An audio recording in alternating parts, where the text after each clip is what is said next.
কোন আল্লাহর বান্দা যে এই বিষয়গুলো চালু করছে, মানুষ মারা গেলেই সেই দিনে বড় একটা বিরাট গরু মজলিস দিতে হবে, সম্পূর্ণ ইসলামী শরীয়ত বিধি কর্মকাণ্ড।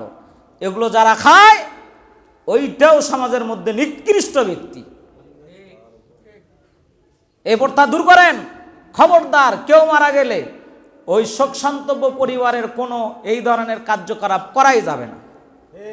এই কেন্দ্র মসজিদ থেকে ঘোষণা হচ্ছে, ইনশাল্লাহ আপনারা আমার এই কথা কোরআন হাদিসের দলিল ভিত্তিক যদি হয় গ্রহণ করবেন তো ইনশাল্লাহ। আর আমি এমন কোনো কথা বলবো না যেটা কোরআন হাদিসের বিপরীত। কেয়াসি ফতোয়া আমরা লাগায়া দিই। একজনের বাড়িতে মা মারা গেছে, বাবা মারা গেছে, ভাই মারা গেছে, আর এক হুজুর ফতোয়া দিচ্ছে এই বাড়িতে মরছে না ওই বাড়িতে মরছে। আরে মা তো আমারও, মা তো আপনারও। আমার ভিতরে যতটুকু শোক আছে আপনার ভিতরে মনে হয় তার চেয়ে কম। হ্যাঁ, তাহলে আমার বাড়িতে যদি না মারা গিয়ে আমার ভাইয়ের বাড়িতে যদি মারা যায়, তাহলে বাড়িতে দুটোই সমান নাকি বলেন? তাহলে ওই বাড়িতে আনন্দ করা যাবে, আমার বাড়িতে আনন্দ করা যাবে না, এমনটা নাকি? না, দুইটা বাড়িতেই শোকের বাড়ি। সুন্নাহ পদ্ধতি হলো কোনো ব্যক্তি মারা গেলে অন্তত পক্ষে শোক কেটে ওঠার জন্য পার্শ্ববর্তী প্রতিবেশীর বাড়ি থেকে 3 দিন ওই বাড়িতে খাবার দাও। কয়দিন?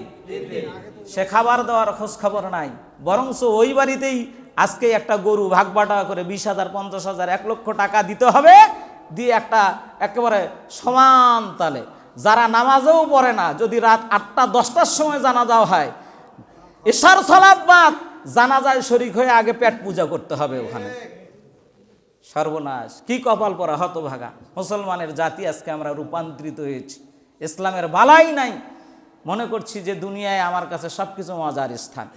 এই সমস্ত তালবাহনাগুলো বাদ দিতে হবে। পারবেন তো ইনশাল্লাহ? ইনশাল্লাহ পারবেন। আমি জানি আমার এই আফতাবগঞ্জের মুসল্লি যারা আছে তারা যদি সিদ্ধান্ত গ্রহণ করে, এই ধরনের কর্মকাণ্ড সমাজ থেকে দূর হয়ে যাবে ইনশাআল্লাহ। আমরা চাই এই সামাজিক অবক্ষয়গুলো, ইসলামের নামে যে সমস্ত কুসংস্কারগুলো চালু হয়েছে, আমরা এর মূল উৎপাটন করব ইনশাআল্লাহ। পারবেন তো ইনশাআল্লাহ? ইনশাআল্লাহ।